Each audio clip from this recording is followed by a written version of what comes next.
ரொம்ப தேங்க்ஸ் வந்ததுக்கு. இன்னைக்கு நம்ம பதம் 7 பார்க்க போறோம். நான் ஒரு வாட்டி சொல்லிடுறேன்.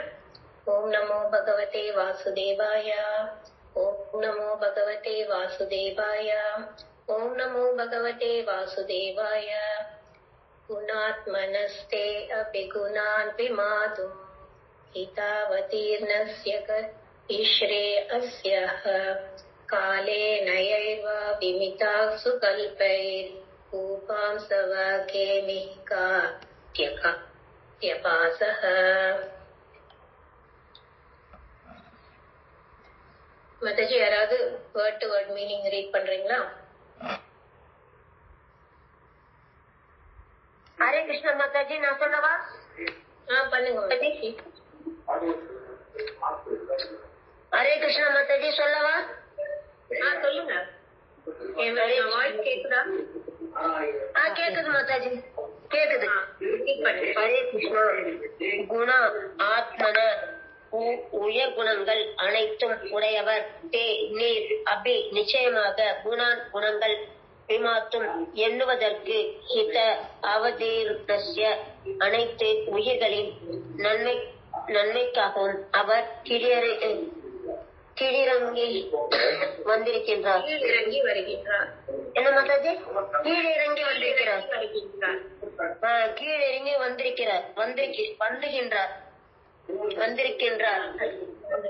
வந்திருக்கின்றார். அவரால் வா அல்லது விமிதா எண்ணப்பட்ட சு கல்பை தெரிய விஞ்ஞானிகளால் பாம்சவ புவி கோலத்தில் ஓர் அணு வானத்தில் விகிகா பனித்துளியின் சிறு கூறு வாச கோலங்கள் மற்றும் நட்சத்திரங்களின் ஒளி. ஹரே கிருஷ்ணா. மொழிபெயர்ப்பு படிச்சிருவா? வேற யாராவது படிக்கிறீங்களா? இல்ல நான் படிக்கிறேன் மாதாஜி. மொழிபெயர்ப்பு. ஒரு காலத்தில் கற்றறிந்த அறிஞர்களோ அல்லது விஞ்ஞானிகளோ பூமியிலுள்ள அணுக்கள் எல்லாவற்றையும், பனித்துளியின் கூறுகளையும், சூரியனிலிருந்தும் நட்சத்திரங்களில் இருந்தும் வீசும் ஒளிக்கதிர்களிலுள்ள அணுத்திரள்களையும் கூட எண்ணுகின்ற திறன் பெறுவர். அவர்களில் யாரால் அனைத்து உயிர்களின் நன்மைக்காகவும் இப்பூமிக்கு இறங்கி வந்திருக்கும் முழுமுதற் கடவுளை உம்மிடம் இருக்கும் அளவற்ற உன்னத குணங்களை எண்ண முடியும். ஹரே கிருஷ்ணா.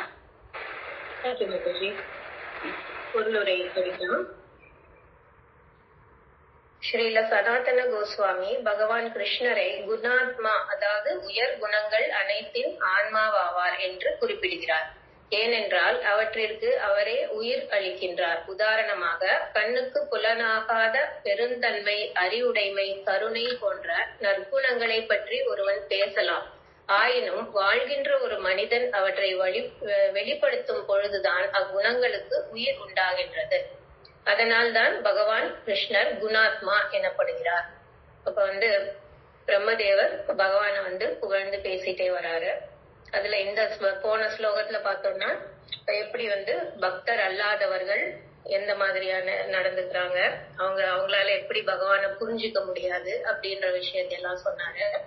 இந்த இதுல பகவானுடைய குணங்கள், பகவான் எண்ணற்ற குணங்கள் அவருக்கு இருக்கு இல்லையா, அப்போ அந்த குணங்களை பத்தி உயர்ந்து பேசுறாரு. பிரம்மா பேசுறாரு, சனாதன கோஸ்வாமி இங்க அதுக்கான விளக்கத்தையும் கொடுத்திருக்காரு.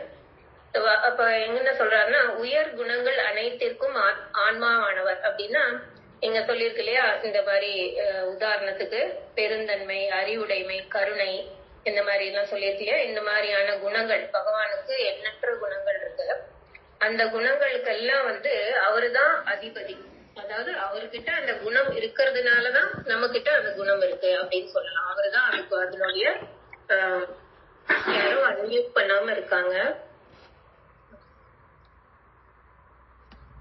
அவர்கிட்ட அந்த குணம் இருக்கிறதுனாலதான் அது மத்தவங்களுக்கு வருது அந்த குணம். அதனால பகவான் அந்த குணத்துக்கு ஆன்மாவானவர், எந்த குணங்களும் ஆன்மாவானவர் அப்படின்னு சொல்லப்படுது. மாதாஜி ஒரே நிமிஷம். சாந்தா பல்ராமன் மாதாஜி, நீங்க கொஞ்சம் மியூட் பண்ணிக்கணும் மாதாஜி. ஹரே கிருஷ்ணா.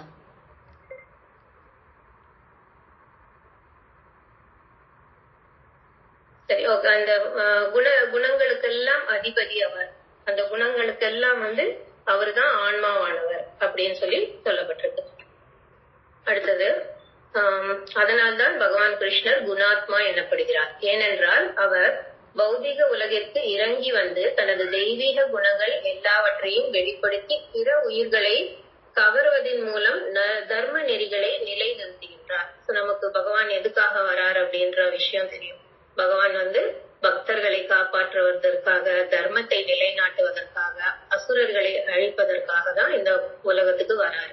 அதோட சேர்ந்து தன்னுடைய தெய்வீக குணங்களை எல்லாமும் வெளிப்படுத்துறாரு. அவரு இங்க நம்ம சாதாரண மக்களோட அவரு தானும் ஒரு ஜீவாத்மா மாதிரி இருந்தாலும் கூட அவர் பகவான் தான். ஆனா நம்மளோட அப்படி இருக்கும்போது அவர் இந்த பூமிக்கு வந்த சமயத்துல அவருடைய எல்லா தெய்வீகமான குணங்களையும் அவர் வெளிப்படுத்தினார். சோ அதை எதுக்காக அதை வெளிப்படுத்தினார்னு பார்த்தோம்னா, பிற உயிர் வாழிகளை கவர்வதற்காக. சோ இப்ப நம்ம எல்லாரும் இங்க இது இந்த இடம் துக்காலயம், நமக்கு நல்லா தெரியும். இந்த துக்காலயத்துல இருந்து பகவான் ரொம்ப கருணையோட அவரேவும் வருவாரு. அப்புறம் அவருடைய பக்தர்களை அனுப்புறது, அப்புறம் கிரந்தங்கள் மூலமாக, ஆச்சாரியர் மூலமாக, இந்த மாதிரி ஏதாவது ஒரு வழியில பகவான் தன் பக்கம் அந்த கஷ்டப்படுற ஜீவாத்மாக்களை திசை திருப்பணம் அப்படின்றதுக்காக அவர் வராரு. சோ இந்த முன்னாடி சொன்ன அந்த 3 காரணத்தோட சேர்ந்து தன்னுடைய குணத்தின் மூலம் மத்தவங்களை கவர்றதுக்காக. கிருஷ்ணர் அப்படின்னால என்ன அர்த்தம்? கிருஷ்ணா அப்படின்றதுக்கே ஆல் அட்ராக்டிவ், எல்லாரையும் வசீகரிக்க கூடியவர் அப்படின்ற அர்த்தம் இல்லையா? சோ அப்ப அவருடைய குணத்தினால அவர் மற்ற பிற உயிர்களை கவர்வதன் மூலம் தர்ம நெறிகளை நிலைநிறுத்தினார். பகவானிடம் காணப்படும் உன்னத குணங்களை தன்னிடம் வளர்த்து கொள்ளும் ஓர் உயிர் எண்ணிலடங்கா நன்மைகள் எய்து இறுதியில் பகவானுடன் அவரது உறைவிடத்திற்கு செல்கிறான். இப்ப நம்ம பகவானுடைய அந்த குணங்கள்லாம் நம்ம பார்க்கும்போது, நம்ம பக்தி பண்ணும்போது நமக்கும் அந்த நல்ல குணங்கள்லாம் வரும். நல்ல குணங்கள்லாம் வந்தா நம்மளும் அந்த பிறப்பு இறப்பு மூப்பு பிணிங்கிற அந்த சக்கரத்துல இருந்து நம்ம வெளியில நம்ம கடைசியில பகவான் இருக்கக்கூடிய அந்த தாமத்துக்கு நம்மளாலையும் போக முடியும். அங்கே வாழும் உயிர்கள் அனைவரும் விடுதலை பெற்றவர்களாகவும் உன்னத இயற்கை நிரம்பியவர்களாகவும் இருக்கின்றனர். இதனை மேலும் அங்க இருக்கிறவங்க எப்படி இருக்காங்க? இங்க உன்னத இயற்கை நிரம்பியவர்களாகவும் விடுதலை பெற்றவர்கள். அவங்க பகவானுடைய தாமத்துக்கு போயாச்சுன்னா இங்க இருக்கக்கூடிய எந்த துன்பமுமே அவங்களுக்கு கிடையாது இல்லையா? அதனால அவங்க எல்லாமே விடுதலை பெற்ற ஆத்மாக்கள். நம்ம தான் பந்தப்பட்ட ஆத்மாக்கள், அவங்க எல்லாம் விடுதலை பெற்ற ஆத்மாக்கள். அந்த மாதிரியான ஒரு நிலைக்கு அவங்க வந்துடுறாங்க. இதனை மேலும் விளக்குகையில் ஸ்ரீ சனாதன கோஸ்வாமி பகவான் ஒவ்வொரு உயிரின் நன்மைக்காகவும் ஒரு குறிப்பிட்ட ஆன்மீக குணத்தினை வெளிப்படுத்துகிறார் என்று கூறுகிறார். இது பகவான் மற்றவர்களை கவர்றதுக்காக ஒருத்தருக்கும் எந்த மாதிரியான குணத்தினால அவங்க வசீகரிக்கப்படுவாங்க அப்படின்றது தெரிஞ்சு ஒருத்தருக்கும். இப்ப அந்த பிரம்ம விமோகினியில பார்த்தோம்னா பகவான் இன்னும் அவங்க மியூட் பண்ணல. எஸ் மாதாஜி, ஒரே நிமிஷம். சாந்தா பல்ராமன் மாதாஜி கொஞ்சம் மியூட் பண்ணிக்கோங்க மாதாஜி. ஹரே கிருஷ்ணா. தேங்க்யூ தேங்க்யூ மாதாஜி. ஹரே கிருஷ்ணா. அந்த பிரம்ம விமோகினியில பகவான் எல்லாரும் சாப்பிட்டுட்டு இருப்பாங்க. பகவான் உட்கார்ந்து சாப்பிட்டுட்டு இருப்பாரு இல்லையா? ஒரு பிக்னிக் மாதிரி அந்த ஒரு காட்சி இருக்கு இல்லையா? அப்ப அங்க இருக்கக்கூடிய அந்த சிறுவர்கள், ஆயர் சிறுவர்கள் எல்லாருமே பகவான் தன்னை பாக்குற மாதிரியே அவங்க உணர்றாங்க. எல்லாரும் பகவான் ஒரு பக்கம் தான் பாக்குறாரு, இருந்தாலும் எல்லாரையும் ஒருத்தரும் அவங்கள பாக்குற மாதிரி உணர்றாங்க. அதே மாதிரி அந்த ராசலீலை பண்ணும் போதும் ஒரு கோபிகையும் எப்படி உணர்றாங்க? கிருஷ்ணர் என் கூட இருக்காரு அப்படிங்கிற மாதிரி. இதுதான் ஒவ்வொருத்தருக்கும் ஒவ்வொருத்தருடைய விருப்பத்துக்கு ஏத்த மாதிரி பகவான் அவங்களுக்கு அந்த இத கொடுக்கிறார். இங்க என்ன கொடுத்திருக்கு? ஒவ்வொரு உயிரின் நன்மைக்காகவும் ஒரு குறிப்பிட்ட ஆன்மீக குணத்தினை வெளிப்படுத்துகிறார். அதே மாதிரி இந்த இதுவும் சொல்லலாம், சக்கியபாவம், மாதுரிய பாவம், வாத்சல்ய பாவம், இந்த மாதிரியான இது எப்படி பகவானோட உறவு வச்சுக்கிறோம்னு நினைக்கிறாங்களோ அந்த மாதிரியான ஒரு உறவையும் பகவான் கொடுத்து அவங்களுக்கு ஆனந்தத்தை கொடுக்கிறார். பௌதீக படைப்பின் எல்லைக்குள் எண்ணிலடங்கா உயிர்கள் உள்ளனர். அதற்கேற்ப பகவானும் எண்ணற்ற குணங்களை வெளிப்படுத்துகிறார். இந்த பௌதீக படைப்புல எண்ணற்ற உயிர்கள் இருக்கு இல்லையா, அதுக்கு தகுந்த மாதிரி அவருடைய குணங்கள் அந்த குணங்கள் எண்ணிலடங்காத குணங்கள் அப்படின்றத இங்க சொல்றாங்க. சோ இப்ப இத நார்மலா இருக்கிறவங்களால புரிஞ்சுக்க முடியாது. பகவானை பத்தி கேக்குறவங்க, பக்தர்களுடைய சங்கத்துல இருக்கிறவங்க, இவங்களாலதான் ஓரளவுக்கு புரிஞ்சுக்க முடியும். இப்போ மத்தவங்களுக்கு சொன்னா பிரபுபாதர் ஒரு எக்ஸாம்பிள் சொல்லுவாரு. எப்பயுமே ஒரு கிணத்துல இருக்கக்கூடிய ஒரு தவளை, அந்த கிணத்துல இருக்கக்கூடிய தவளைக்கு அந்த கிணறை தவிர வேற எதுவும் தெரியாது. அது ஒரு நாள் இன்னொரு தவளையை மீட் பண்ணுது. அந்த கிணத்துல இன்னொரு தவளையை மீட் பண்ணும்போது ரெண்டு பேரும் ஒரே மாதிரி இருக்குமே, நீ எங்க இருந்து வர அப்படின்னு கேட்கும்போது நான் சமுத்திரத்துல இருந்து வரேன் அப்படின்னு சொல்றது. சமுத்திரமா, அது எப்படி இருக்கும் அப்படின்னு கேக்குது. அப்ப அதுல ரொம்ப நிறைய தண்ணி இருக்கும், இதோட நிறைய இருக்கும், 2 மடங்கு இருக்குமா, ஒரு 10 மடங்கு இருக்குமா அப்படின்னு கேட்கும். சோ அப்போ அதனால யோசிச்சே பார்க்க முடியாது சமுத்திரங்கிற விஷயம் எப்படி இருக்கும். சோ அந்த மாதிரி பகவானுடைய இந்த குணங்கள் எண்ணில் அடங்காதது. இத சாதாரண ஒரு மனிதனால நம்ம புரிஞ்சுக்க முடியாது. எப்ப நம்ம பகவானுடைய ஒரு கருணை கிடைக்கும் போதும், பக்தர்களுடைய கருணை கிடைக்கும் போதும், அப்பதான் இந்த விஷயம் எல்லாம் இப்படி இருக்கு அப்படின்றதும், அது மேல ஒரு நம்பிக்கை வர்றதும், பகவான் மேல ஒரு நம்பிக்கை வர்றதும், அதை கேட்கறதுக்கு நமக்கு ஆசைப்படுறதும், அதெல்லாம் நமக்கு ஒன்னொன்னா வரும். இதனால் ஒவ்வொரு பந்தப்பட்ட ஆத்மாவும் பரமபுருஷ பகவானை ஒரு குறிப்பிட்ட வழியில் போற்றி வணங்க முடியும். அதற்காக இங்கே கொடுக்கப்பட்டிருக்கும் உதாரணம், உயர்ந்த விஞ்ஞானிகள் என்றேனும் ஒரு நாள் பூமியின் பனித்துளியின் ஒளியின் அணுத்திரள்களை எண்ணிவிடலாம். அப்போது கூட அவர்களால் இறைவனின் குணங்களை அறிந்து கொள்ள முடியாது என்பதாகும். இவ்வுதாரணத்தில் கொடுக்கப்பட்டிருக்கும் மண், பனி, ஒளி, அதாவது இங்க சொல்லியிருக்கிற விஷயங்கள்லாம் ஒண்ணுக்கு ஒண்ணு ரொம்ப சூட்சமமா இருக்கும். அதாவது ஒன்ன விட இன்னொன்னு இங்க அடுத்தது போட்டிருக்கு, மிகவும் நுண்ணியவையாகும். மண், பனி, ஒளி போன்றவை எல்லாம் மிகவும் நுண்ணியவையாகும். அதனால் அவற்றில் உள்ள கண்ணுக்கு புலனாகா அணுத்திரள்களை கணக்கிடுவது மிக மிக கடினம் என்பதை புரிந்து கொள்ள வேண்டும். சோ ஒரு விஞ்ஞானி ஃபியூச்சர்ல இத கூட எண்ணிடலாம். அதாவது மண்ணை எண்ணிடலாம், பனி, அப்புறம் அந்த சூரியன்ல இருந்து வரக்கூடிய அந்த லைட், அத கூட அவங்களால எண்ணிட முடியும். அது ஒண்ணுக்கு ஒண்ணு ரொம்ப ரொம்ப கஷ்டம். மண்ணை எண்ணலாம் அப்படின்னா அதை விட கஷ்டம் பனி, அதை விட கஷ்டம் ஒளி. அந்த மாதிரி ஒண்ணுக்கு ஒண்ணு ரொம்ப சூட்சமமான விஷயம். அத கூட எண்ணிடலாம், ஆனா பகவானுடைய குணங்களை எண்ண முடியாது அப்படின்னு பகவானுடைய குணங்களை நல்ல உயர்த்தி காட்டுறதுக்காக இந்த ஒரு எக்ஸாம்பிள கொடுத்திருக்காங்க. விஞ்ஞானிகள் என்ன பண்றாங்க, தங்களால இந்த விஷயம் முடியும், அந்த விஷயம் முடியும் அப்படின்னு சொல்லி சில இதெல்லாம் பண்ணிட்டு இருப்பாங்க. இன்னைக்கு ஒரு விஞ்ஞானி சொல்லுவாரு இதுதான் ஃபைனல் அப்படிம்பாரு. அடுத்து இன்னொரு விஞ்ஞானி இல்ல இது தப்பு, அதுக்கும் இன்னும் அட்வான்ஸ்டா நான் ஒண்ணு சொல்றேன்னு அவர் ஒண்ணு சொல்லுவாரு. இந்த மாதிரி விஞ்ஞானிகள் பண்றதுல சில நன்மைகளும் இருக்கு, சில தேவையில்லாத விஷயங்கள். இப்போ பிரபுபா சொல்லுவாரு அடிக்கடி, அவங்க வேற கிரகத்துக்கு போறது, அங்க மனிதர்கள் இருக்காங்களான்னு பாக்குறது. சோ இந்த மாதிரி விஷயங்கள்லாம் இங்க நம்ம பாகவதத்துல இதெல்லாம் படிச்சாலே நமக்கு தெரியும் எந்த மாதிரியான இந்த யூனிவர்சல் செட்டப் எப்படி இருக்கு, அதோட லெங்த் பிரெத்ல இருந்து எப்படி அந்த கவரிங், அந்த நம்மளுடைய அந்த யூனிவர்ஸோடைய கவரிங் எல்லாம் ஒன்னொன்னும் எவ்வளவு பெருசு இருக்கு, நிலம், நீர், காற்று, நெருப்பு, இதெல்லாம் எவ்வளவு டயாமீட்டர் இருக்கு, எல்லாம் கொடுத்துருக்கு. ஆனா விஞ்ஞானிகள் என்ன பண்றாங்க, இத தேடிட்டு போறாங்க. அவங்க அவங்க ஆத்மா அப்படிங்கிற விஷயத்த ஒத்துக்க மாட்டாங்க. பௌதீகமான விஷயத்துல மட்டும்தான் அவங்க அந்த ஒரு அறிவை மட்டும்தான், கண்ணால பாக்குறத மட்டும்தான் அவங்க நம்புவாங்க. அந்த மத்தபடி அந்த சூட்சமமான விஷயம், அதெல்லாம் ஆத்மா அப்படிங்கிற விஷயம் எல்லாம் நம்ம உணரக்கூடிய விஷயம், அதையெல்லாம் அவங்களுக்கு அது மேல நம்பிக்கை இருக்காது. அந்த மாதிரி இந்த விஞ்ஞானிகள் வந்து லேட்டர் இந்த மாதிரி எல்லாம் என்றது கஷ்டம், சாத்தியமே இல்ல. அப்படி என்னன்னா கூட அது எவ்வளவு இருக்கும் என்னன்னா அதை விட இன்னும் ஜாஸ்தி பகவானுடைய உயர்ந்த குணங்கள் அப்படின்னு சொல்லி சொல்றாங்க. பகவான் சங்கர்ஷ்ணா போன்றவர்கள் பூமியில் உள்ள அணுக்களையும் ஏன் இப்பிரபஞ்சத்தில் உள்ள அணுக்கள் எல்லாவற்றையும் உண்மையில் கணக்கிட்டிருப்பதாக ஸ்ரீல விஸ்வநாத சக்கரவர்த்தி தாக்கூர் கூறுகிறார்.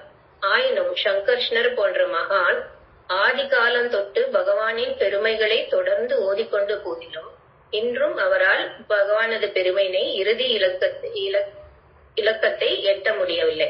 சங்கர்ஷ்ணர் என்ன பண்றாரு, அவருக்கு நிறைய வாய் இருக்கு, அந்த வாயின் மூலமா பகவானை குளோரிஃபை பண்ணிட்டே இருக்காரு, இன்னுமே அது முடியல. சோ அந்த அளவுக்கு பகவானுடைய குளோரிபிகேஷன் இருக்கு. அத வந்து பகவான் எப்பேற்பட்டவர், எந்த அளவுக்கு உயர்ந்தவர் அப்படின்றத நம்ம காட்டுது.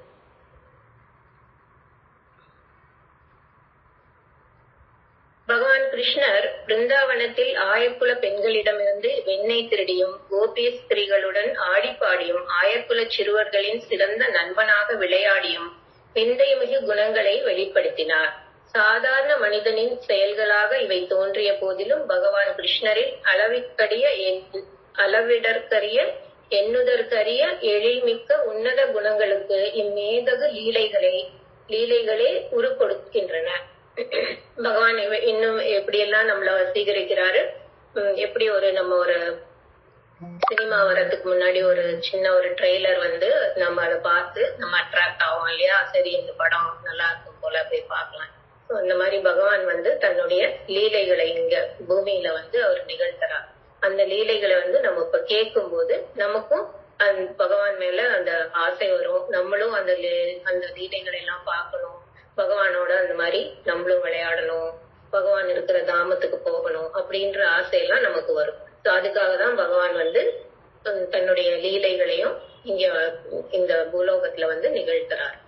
இந்த லீலைகளே தூய பக்தர்களின் உயிராகவும் ஆன்மாவாகவும் இருக்கின்றன. தூய பக்தர்கள் என்ன பண்றாங்க, இந்த விஷயத்து மேல நம்பிக்கை வச்சு அந்த விஷயத்த திரும்ப திரும்ப அவங்க ஸ்மரணம் பண்றதால இப்போ நம்ம எவ்வளவோ ஃபெஸ்டிவல்ஸ் எல்லாம் வரும், அப்பியரன்ஸ் டே வரும், பகவானுடைய நிறைய அப்பியரன்ஸ் டே எல்லாம் வரும், அப்புறம் வந்து அவர் லீலைகள் பண்ண அந்த நாட்கள்லாம் வரும். சோ இதெல்லாம் வந்து நமக்கு தெரிஞ்சதுதான். எப்படி ஒரு ராமாயணம் மகாபாரதம் இதெல்லாம் திரும்ப திரும்ப கேட்டாலும் நமக்கு வந்து சலிப்பே இருக்காதோ, அந்த மாதிரி பகவானுடைய இந்த லீலைகளும் ஒரு தடவை வரும்போதும் நம்ம கேட்டுக்கிட்டே தான் இருப்போம். அப்பயும் நமக்கு வந்து அது போர் அடிக்காது. நம்ம இப்போ ஒரு படம் பாக்குறோம் இல்ல வேற ஏதாவது ஒரு பாட்டு கேட்கிறோம் அப்படின்னா அது கொஞ்சம் கேட்டதுக்கு அப்புறம் நமக்கு அதுல வந்து ஒரு சலிப்பு வந்துடும். ஆனா இந்த பகவானுடைய விஷயங்கள் எல்லாம் வந்து எப்பயுமே நமக்கு சலிப்பே வராது. ஒரு நிமிஷம் வேற ஏதாவது சொல்லணுமா பாக்குறேன்.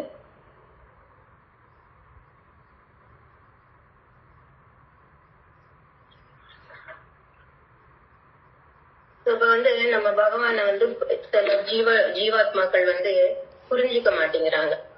அது ஏன் அப்படி புரிஞ்சுக்க மாட்டேங்கிறாங்க, பகவானுடைய நாம ரூப குண லீலைகளை வந்து ஏன் புரிஞ்சுக்க மாட்டேங்கிறாங்க? பகவான் வந்து அந்த நல்ல விஷயங்களை வந்து புரிஞ்சுக்கிறதுக்கான அந்த சக்தியை எல்லாருக்குமே கொடுக்கலாமே அப்படின்னு நம்ம நினைக்கலாம். இப்ப இங்க வந்து 5.15 பகவத்கீதையில பார்த்தோம்னா பகவான் என்ன சொல்றாரு, பாவ புண்ணியத்தை பரம புருஷரும் ஏற்பதில்லை, ஜீவனின் உண்மை ஞானம் அறியாமையினால் மறைக்கப்பட்டுள்ளது, இந்த அறியாமையே ஆத்மாவின் மயக்கத்திற்கு காரணம். ஏன் பகவான் மேல ஒரு அட்ராக்ஷன் வர மாட்டேங்குது? மற்ற விஷயங்களுக்கெல்லாம் வந்து ரொம்ப முக்கியத்துவம் கொடுப்போம், ஆனா இந்த ஸ்பிரிச்சுவல் திங்ஸ் இல்ல இந்த ஆன்மீக விஷயத்தின் மேல நம்ம வந்து ரொம்ப முக்கியத்துவம் கொடுக்க மாட்டோம். அப்போ என்ன ஆகுது, அந்த ஞானம் வந்து அறியாமையினால் மறைக்கப்பட்டுள்ளது. சோ மற்ற விஷயங்கள்ல நமக்கு ஈடுபாடு நிறைய இருந்ததுன்னா நமக்கு அந்த ஞானம் எல்லாம் வந்து மறைக்கப்பட்டாலும் நமக்கு வந்து பகவான் மேல ஒரு அட்ராக்ஷன் வராது. அதுக்கப்புறம் அடுத்த இதுல என்ன சொல்றாருன்னா, இருப்பினும் அஞ்ஞானத்தை அழிக்கும் ஞானத்தால் ஒருவன் தெளிவடையும் போது போது பகல் நேரத்தில் சூரியன் எல்லாவற்றையும் வெளிச்சப்படுத்துவதை போல அவனது ஞானம் எல்லாவற்றையும் வெளிப்படுத்துகின்றது. சோ எப்ப அந்த அஜ்ஞானத்தை ஞானம் மூலமா ஒருத்தன் அழிக்கிறானோ அப்ப அவன் கிருஷ்ணரை புரிஞ்சுக்கிறதுக்கு அந்த எப்படி சூரியன் வெளிச்சம் போட்டு எல்லாத்தையும் காட்டுதோ அந்த மாதிரி இருட்டல இருப்பான். அந்த அஜ்ஞானம் இருக்கும்போது எப்படி இருட்டல் இருக்கும்போது நம்மளால நம்ம வீடாவே இருந்தாலும் கரண்ட் போயிடுச்சுன்னா ஒரு அடி எடுத்து வைக்கிறதுக்கு கூட நமக்கு ரொம்ப பயமா இருக்கும். அப்போ அந்த ஞானம் இல்லாதவனுடைய நிலை அந்த மாதிரி ஒரு இருட்டுல இருக்கக்கூடிய நிலை. அதே அந்த அஜ்ஞானத்தை ஞானம் மூலமாக அந்த வெளிச்சத்தை கொடுத்தோம் அப்படின்னா அவன் உள்ளத உள்ளபடி வெளிச்சம் இருந்தாதான் இப்போ காலையில நமக்கு வெளிச்சம் வந்தாதான் எல்லாம் இருட்டுல எதுவும் தெரியாது. அந்த வெளிச்சம் வரும்போதுதான் உள்ளது உள்ளபடி தெரியும். சோ அந்த உள்ளது உள்ளபடி நமக்கு தெரியணும் அப்படின்னா அந்த அஜ்ஞானத்தை அழிக்கணும். அந்த அஜ்ஞானத்தை அழிக்கிறதுக்கு நம்ம ஞானம்ங்கிற அந்த விஷயம் வரணும். அடுத்தது 5.17 எப்பொழுது ஒருவனது புத்தி, மனம், நம்பிக்கை, புகலிடம் என அனைத்தும் பரத்தின் நிலைநிறுத்தப்படுகிறதோ அப்போது பூரண ஞானத்தினால் அவன் தனது கலங்கங்களிலிருந்து முற்றிலும் தூய்மையடைந்து விடுதலை பாதையில் நேராக முன்னேறுகிறான். அப்ப அவனுக்கு அவனுடைய இன்டெலிஜென்ஸ் அந்த நம்பிக்கையை கொடுக்கணும்.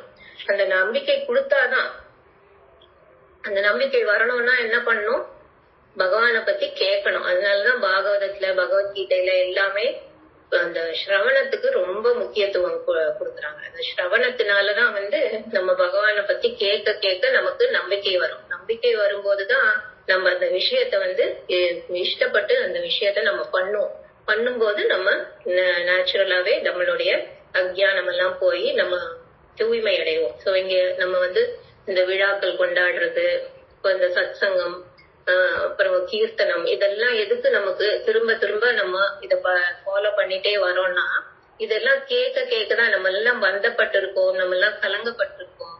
அதனால இதெல்லாம் கேட்க கேட்கதான் நம்ம தூய்மை அடைய முடியும். அதனாலதான் மறுபடியும் நமக்கு இந்த மாதிரியான ஒரு ஆப்பர்ச்சுனிட்டிய நம்ம ஏற்படுத்திக்கிட்டு பகவானுடைய சம்பந்தத்திலேயே நம்ம எப்பயும் இருக்கணும் அப்படின்னு சொல்றது.